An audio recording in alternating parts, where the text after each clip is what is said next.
Ayo ina ga gidan Alhaji Bala ayi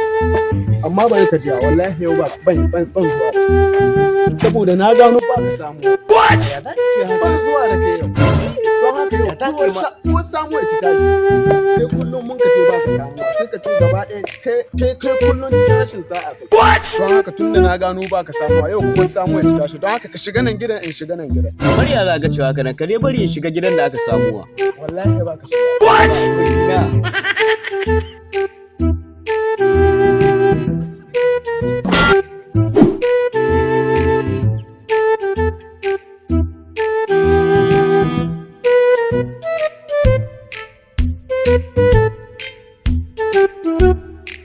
What?